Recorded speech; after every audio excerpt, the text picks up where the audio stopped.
Agora pela manhã eu gostaria de falar a respeito de como ter paz no coração, que eu entendo é um desejo de todos nós. Se você abrir, por favor, a sua Bíblia na carta de Paulo aos Filipenses, capítulo 4.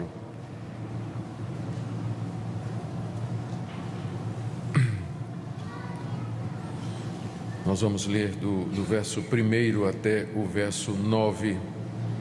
O apóstolo Paulo ensina aos irmãos da igreja de Filipos a como viver em paz, como ter paz. Portanto, meus irmãos amados e muito saudosos, minha alegria e coroa, sim, amados, permanecei deste modo firmes no Senhor. Rogo a Evódia e rogo a Sintique, pensem concordemente no Senhor. A ti, fiel companheiro de jugo, também peço que as auxilies, pois juntas se esforçaram comigo no Evangelho, também com Clemente e com os demais cooperadores meus, cujos nomes se encontram no livro da vida. Alegrai-vos sempre no Senhor. Outra vez digo, alegrai-vos. Seja a vossa moderação conhecida de todos os homens. Perto está o Senhor. Não andeis ansiosos de coisa alguma. Em tudo, porém, sejam conhecidas diante de Deus as vossas petições, pela oração e pela súplica com ações de graças. E a paz de Deus, que excede todo o entendimento, guardará o vosso coração e a vossa mente em Cristo Jesus. Finalmente, irmãos, tudo o que é verdadeiro, tudo o que é respeitável, tudo o que é justo, tudo o que é puro, tudo o que é amável, tudo o que é de boa fama, se alguma virtude há e se algum louvor existe, seja isso que ocupe o vosso pensamento. O que também aprendestes e recebestes e ouvistes e vistes em mim, isso praticai, e o Deus da paz será convosco. Paulo escreveu estas palavras quando estava preso em Roma e tinha recebido uma visita de Epáfras, representando a igreja de Filipos, trazendo uma oferta para ele e informações a respeito da igreja. Essa carta é considerada um recibo de Paulo para a igreja, dizendo: eu recebi a oferta, muito obrigado. E ele aproveita para orientar a igreja em diversos assuntos que lhe foram trazidos por Epáfras. E, sem dúvida, uma das questões nas quais a igreja de Filipos precisava de orientação era como enfrentar a ansiedade, a angústia. Nós devemos lembrar que naquela época os cristãos tinham problemas similares aos nossos. Tinham problema de doença, de enfermidade, de dor, contrariedade. As coisas nem sempre caminhavam da forma como eles queriam. A busca pela paz interior e pela tranquilidade era uma busca deles, como também é a nossa. Eles tinham, contudo, um agravante, que eram as constantes perseguições e o assédio pendente da polícia local e acusações dos judeus e mais tarde dos romanos de que eles adoravam um outro rei ou serviam a um outro senhor que não a César.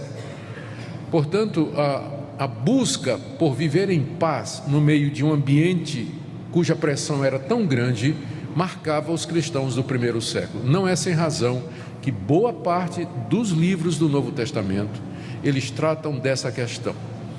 Como viver em paz, como vencer a ansiedade, como ter descanso nesse mundo cheio de sofrimento, de dor e de contrariedade. Aqui no capítulo 4, o apóstolo Paulo se encaminha para o final da carta, trazendo algumas orientações práticas. Ele pede unidade entre duas irmãs que aparentemente não se bicavam, não é? Está aí, verso 2, Evódia e Sintique. Paulo faz um apelo para que elas pensem concordemente no Senhor. Depois ele também ele traz uma palavra, a Epáfras, o companheiro de jugo, pede que auxilie aquelas irmãs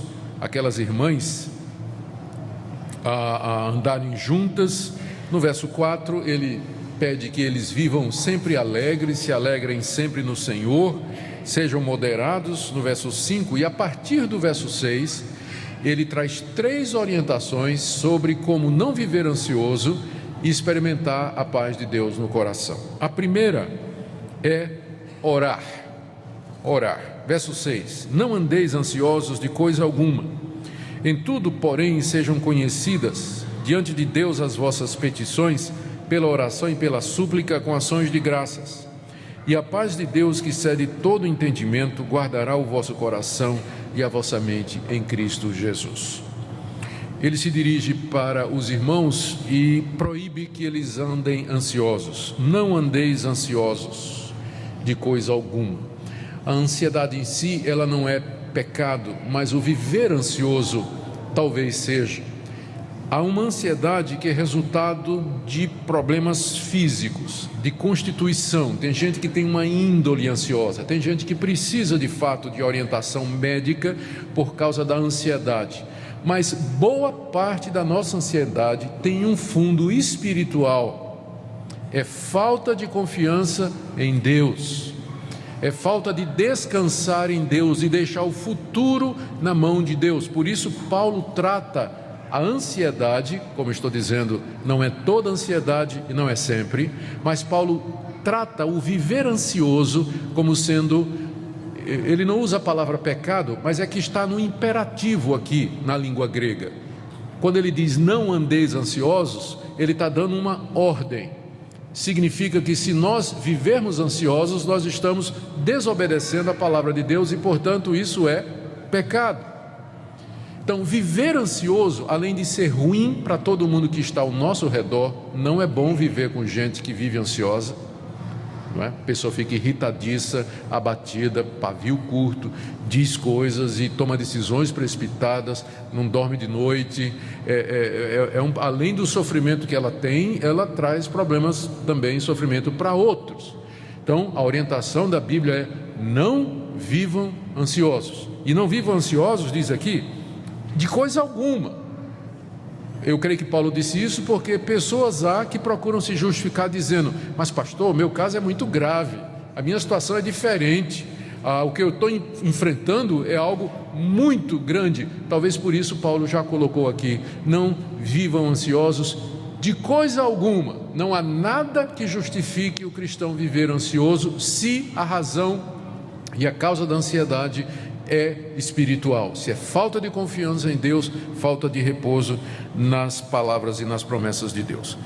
O que devemos fazer então para não viver ansiosos? Paulo diz aqui no verso 6: sejam conhecidas diante de Deus as vossas petições pela oração e pela súplica com ações de graças. Em vez de viver ansioso, ore, traga diante de Deus aquilo que lhe aflige. Ele diz aqui: petições são pedidos que você traz diante do Todo-Poderoso. Oração, que é a palavra grega mais comum para o ato de orar, que significa simplesmente chegar diante de Deus e abrir o coração. Súplica, em que você se coloca na condição de alguém dependente, impotente, sem condições de resolver seus problemas e que espera somente na misericórdia de Deus.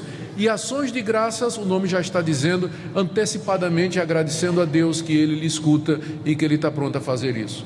Boa parte da nossa ansiedade é porque nós não oramos, nós não levamos diante de Deus, não gastamos tempo diante de Deus, colocando aos pés da cruz aquilo que nos aflige, o futuro, os filhos, os negócios, a saúde e qualquer outra coisa que ameaça tirar a nossa paz.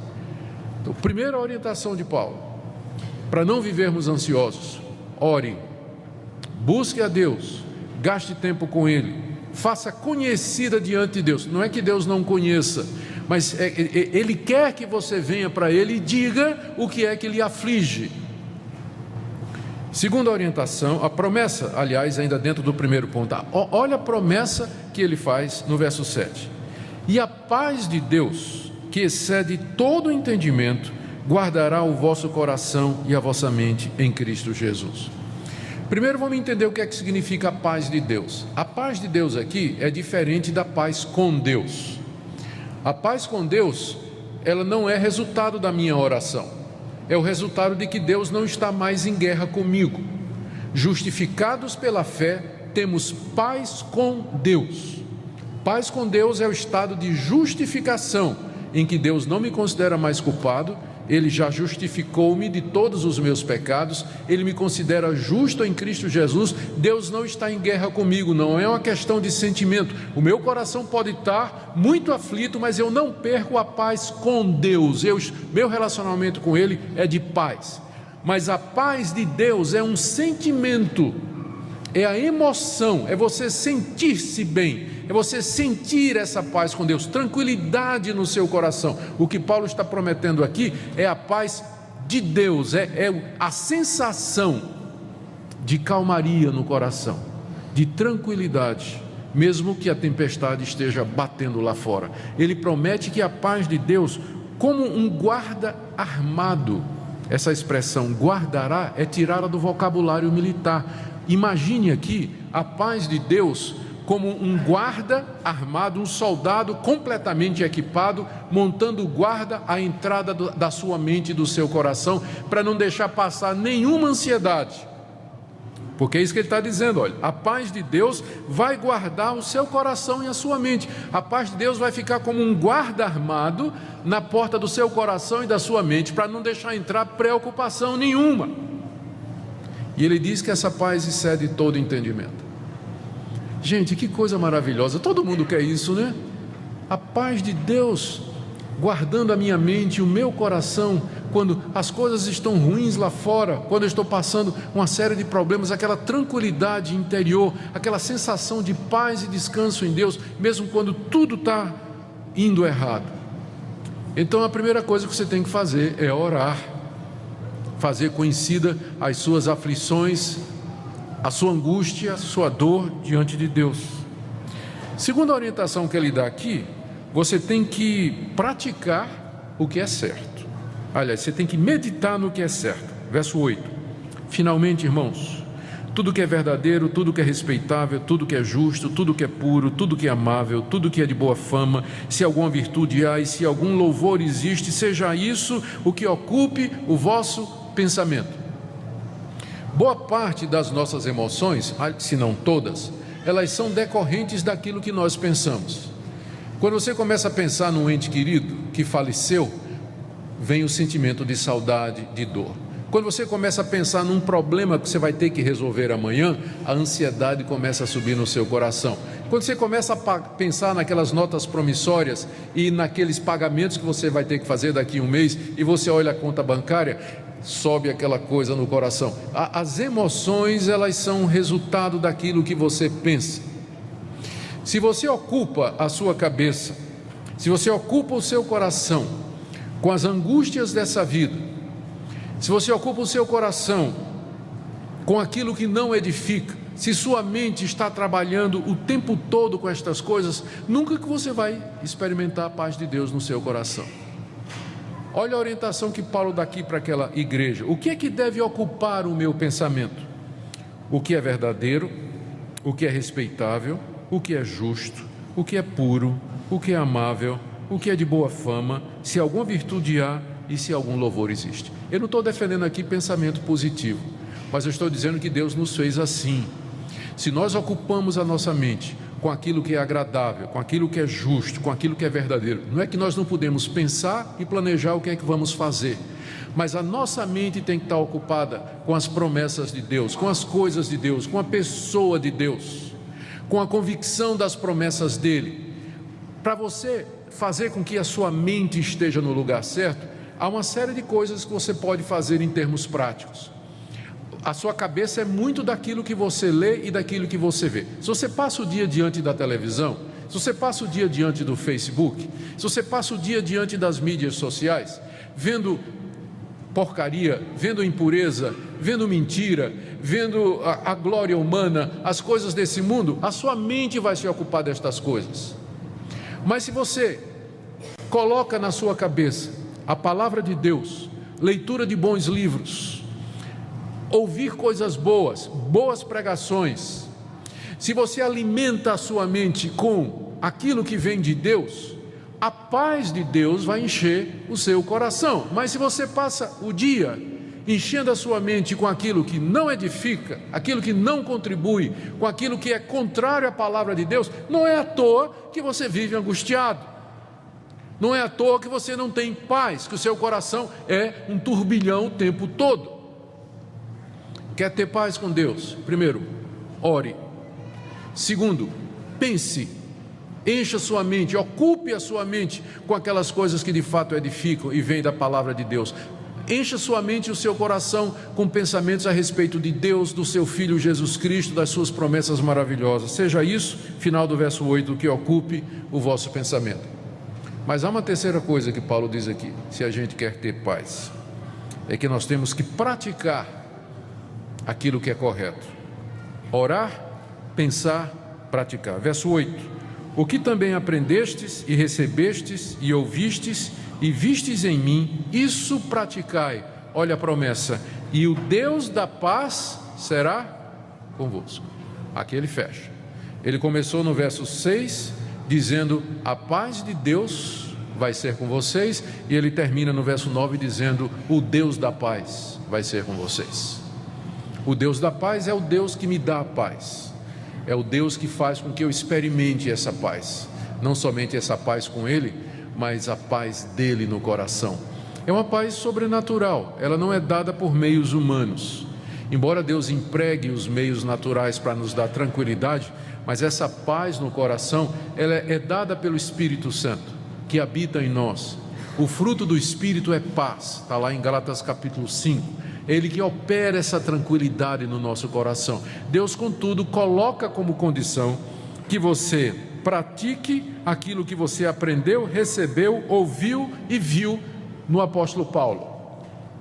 Olha o que Paulo está dizendo para a igreja: irmãos, quando eu estive aí no meio de vocês, vocês viram o que eu fiz, vocês ouviram o que eu disse, vocês receberam o que eu ensinei e vocês aprenderam tudo aquilo que eu transmiti. Façam isso, pratiquem estas coisas, e o Deus da paz será com vocês. A razão pela qual muitos crentes vivem ansiosos é que eles não praticam a palavra de Deus. Eles sabem de cor e salteado o beabá evangélico, mas eles não colocam em prática. Eles sabem que determinadas coisas não devem ser feitas, fazem a si mesmo. Sabem que algumas coisas precisam ser feitas, por exemplo, perdoar, esquecer, dar a segunda face, amar ao próximo como a si mesmo, amar a sua esposa como você ama a si mesmo, se submeter ao seu marido como você se submete a Cristo, ser obediente às autoridades superiores. A Bíblia está cheia de orientações para nós. Então, na hora que você desobedece a Deus, o Espírito Santo se entristece e a paz de Deus, o Deus da paz, já não é mais com você. Se nós queremos viver em paz, temos que orar, encher a cabeça com aquilo que vem de Deus e praticar a palavra de Deus, e aí você vai andar em paz. Agora, você não pode esperar viver em paz se você não gasta tempo em oração, se você não enche a sua mente com aquilo que edifica, com a palavra de Deus e com as promessas de Deus, e você não vive de acordo com o Evangelho.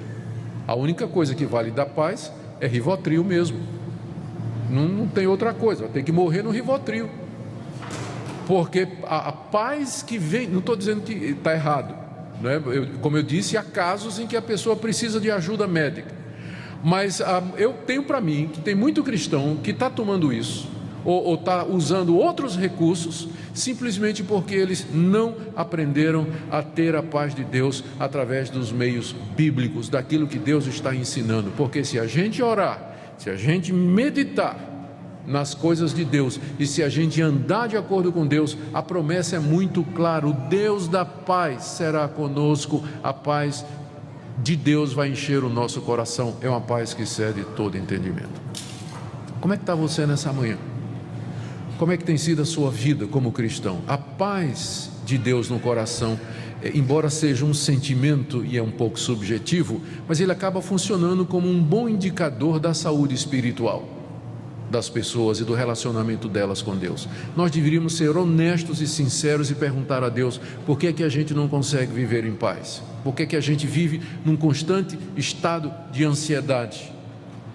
Num constante estado de ansiedade.